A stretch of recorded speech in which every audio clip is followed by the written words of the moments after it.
रावण, ये नाम सुनते ही हमारे जहन में एक ही तस्वीर उभरती है। एक क्रूर, अहंकारी राजा जिसने माता सीता का हरण किया। लेकिन क्या यही पूरी सच्चाई है? जो कहानी हम सब ने सुनी है वो तो सिक्के का बस एक पहलू है। तो आज आइए उस सिक्के को पलट कर देखते हैं और जानते हैं रावण की वो अनकही कहानी जो अक्सर हमसे छिपी रह जाती है। तो आखिर रावण था कौन? रामायण का सबसे बड़ा खलनायक या फिर शिव का सबसे बड़ा भक्त? सच तो ये है कि रावण इन दोनों किरदारों का एक बहुत ही उलझा हुआ एक जटिल मिश्रण था, और उसकी असली कहानी को समझने के लिए हमें इसी विरोधाभास की गहराइयों में उतरना होगा। तो चलिए इस सफर पर आगे बढ़ते हैं और रावण के किरदार की इन परतों को एक एक करके खोलते हैं। हम शुरुआत करेंगे उसकी जानी पहचानी छवि से, लेकिन फिर कहानी में और गहरे उतरेंगे। हम जानेंगे कि वो एक असुर राजा से बढ़कर क्या था, उसकी बेमिसाल शक्तियों का राज क्या था, कैसे कुछ श्रापों ने उसकी किस्मत बहुत पहले ही लिख दी थी, और आखिर में देखेंगे कि उसकी विरासत आज भी हमारे बीच कैसे जिंदा है। तो सबसे पहले बात करते हैं उस रावण की जिससे हम सब वाकिफ हैं, लंका का वो शक्तिशाली राजा जिसकी कहानी का अंत भगवान राम के हाथों हुआ। ये वो छवि है जो पीढ़ियों से हमारी कहानियों और हमारे मन में बसी हुई है। हमारी कहानियों में रावण अहंकार, क्रूरता और अधर्म का प्रतीक है। उसने माता सीता का हरण किया, अपने ही भाई विभीषण को देश निकाला दे दिया, और उसके 10 सिरों को तो उसकी बुराई का सबसे बड़ा सबूत माना जाता है। ये वो कहानी है जो हमें हमेशा सुनाई गई है, पर सवाल ये है कि क्या ये पूरी कहानी है? यहीं से कहानी उस आम छवि से आगे बढ़ती है। रावण सिर्फ एक राक्षस राजा नहीं था, उसकी असली पहचान, उसका असली स्वभाव उसके वंश में छिपा है, और यही वंश हमें बताता है कि वो इतना विरोधाभासी क्यों था। देखिए, रावण के पिता थे एक महान ब्राह्मण ऋषि विश्रवा। उनसे उसे वेदों और शास्त्रों का गहरा ज्ञान मिला। वहीं उसकी माँ थी कैकई, जो राक्षस कुल से थीं, जिससे उसमें राक्षसी गुण भी आए। और तो और वो सृष्टिकर्ता ब्रह्मा जी के परपोते थे। मतलब एक ही व्यक्ति में एक महापंडित का ज्ञान और एक दुर्जय योद्धा की शक्ति, ये एक बहुत ही दुर्लभ संगम था। रावण की पहचान का एक सबसे अहम पहलू था उसकी शिव भक्ति। ऐसा कहा जाता है कि न तो उससे बड़ा कोई शिव भक्त हुआ है और न ही कभी होगा। उसकी ये भक्ति ही उसे सिर्फ एक खलनायक के दायरे में रखने से रोक देती है।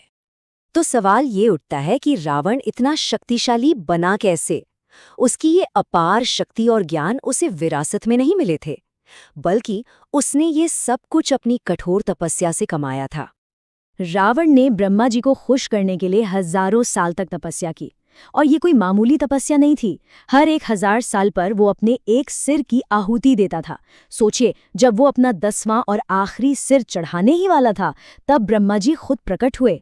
रावण ने वरदान मांगा कि उसे कोई देवता, दानव, किन्नर या नाग न मार सके, पर अपने अहंकार में, अपने घमंड में उसने साधारण से दिखने वाले मनुष्यों और वानरों से सुरक्षा मांगना जरूरी ही नहीं समझा। और यही एक भूल उसकी सबसे बड़ी ताकत में छिपी उसकी सबसे बड़ी कमजोरी बन गई। अच्छा, लेकिन उसके 10 सिरों का क्या रहस्य था? क्या सच में उसके 10 सिर थे? देखिए, इस पर 2 बातें कही जाती हैं।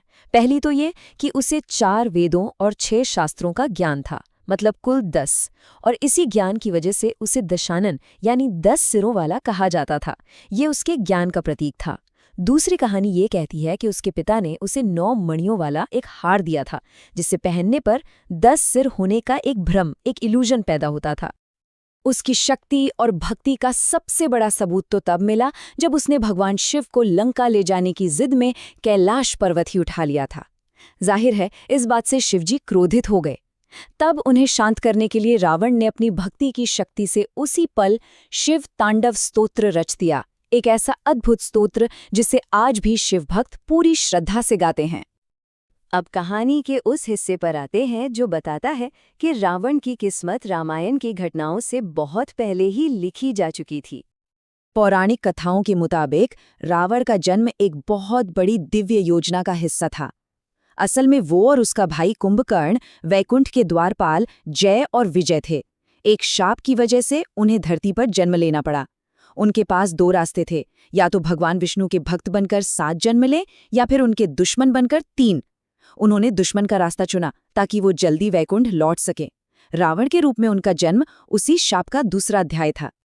सिर्फ इतना ही नहीं, रावण को कई श्राप भी मिले थे। जब उसने रघुवंश के राजा अनरण्य को हराया तो मरते हुए राजा ने श्राप दिया कि उसी के वंश का एक राजकुमार रावण की मौत की वजह बनेगा। और आगे चलकर उसी रघुवंश में भगवान राम ने जन्म लिया। और शायद सबसे महत्वपूर्ण श्राप जो कुबेर के बेटे ने दिया था। इस श्राप के मुताबिक अगर रावण ने किसी भी स्त्री को उसकी मर्जी के बिना छुआ तो वो जलकर राख हो जाएगा। यही वो वजह है, यही वो श्राप है जिसके कारण अपहरण करने के बाद भी रावण ने माता सीता को कभी स्पर्श नहीं किया। कहानी का सबसे हैरान कर देने वाला हिस्सा तो ये है कि रावण अपने अंत के बारे में जानता था और उसने इसमें एक तरह से हिस्सा भी लिया। ये सुनने में शायद यकीन ना हो, लेकिन युद्ध शुरू होने से ठीक पहले भगवान राम को जीत के लिए एक यज्ञ करवाना था और उस यज्ञ को संपन्न कराने के लिए उस समय के सबसे बड़े ज्ञानी ब्राह्मण की जरूरत थी। और वो कौन था? उनका शत्रु रावण। धर्म का पालन करते हुए राम ने रावण को न्योता भेजा और एक ब्राह्मण होने के नाते अपने कर्तव्य का पालन करते हुए रावण ने वो न्योता स्वीकार भी कर लिया।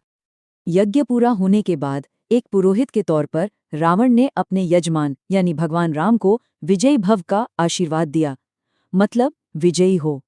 वो जानता था कि राम के हाथों मृत्यु ही उसे मोक्ष दिलाएगी और इसलिए उसने जानबूझकर अपने ही दुश्मन को अपनी ही हार का आशीर्वाद दे दिया। और अपनी मृत्यु शैया पर भी रावण का ज्ञान अडिग रहा। भगवान राम ने खुद लक्ष्मण को उसके पास ज्ञान लेने के लिए भेजा। तब रावण ने लक्ष्मण को राजनीति और जीवन के कुछ बहुत गहरे सबक सिखाए। पहला, शुभ काम में कभी देर मत करना। दूसरा, अपने दुश्मन को कभी छोटा मत समझना। और तीसरा, अपने राज कभी किसी को मत बताना। ये किसी खलनायक के शब्द नहीं थे, ये एक महान विद्वान के आखिरी शब्द थे। तो चलिए आखिर में उन रहस्यों और अलग अलग कहानियों को देखते हैं जो आज भी रावण की कहानी के इर्द गिर्द घूमती हैं। रावण की मौत के बाद उसके शरीर का क्या हुआ, इस पर दो अलग अलग बातें सुनने को मिलती हैं। एक कहानी कहती है कि उसके भाई विभीषण ने पूरे सम्मान के साथ उसका अंतिम संस्कार किया। वहीं दूसरी एक रहस्यमयी कहानी ये कहती है कि नाग लोग उसके शरीर को ले गए और उसे एक गुफा में जड़ी बूटियों से सुरक्षित रख दिया, इस विश्वास के साथ कि वो कलयुग के अंत में फिर से जागेगा। और आखिर में शायद सबसे चौंकाने वाली कहानी आती है रामायण के जैन संस्करण से। इसके मुताबिक सीता कोई और नहीं बल्कि रावण और मंदोदरी की पहली बेटी थी। लेकिन उनके जन्म के साथ ही ये भविष्यवाणी हुई कि सीता का पति ही रावण की मौत का कारण बनेगा। अपनी ही मौत के डर से रावण ने अपनी ही बेटी को त्याग दिया। अगर इस कहानी में सच्चाई है तो ये पूरी रामायण को एक भयानक व्यक्तिगत त्रासदी में बदल देती है। तो आखिर रावण की कहानी है क्या? क्या ये अहंकार की वजह से हुए पतन की एक दुखद कहानी है, या फिर ये एक ऐसी आत्मा की कहानी है जिसने मोक्ष पाने के लिए जानबूझकर एक मुश्किल रास्ता चुना? ये एक ऐसा सवाल है जो आज भी हमें सोचने पर मजबूर करता है।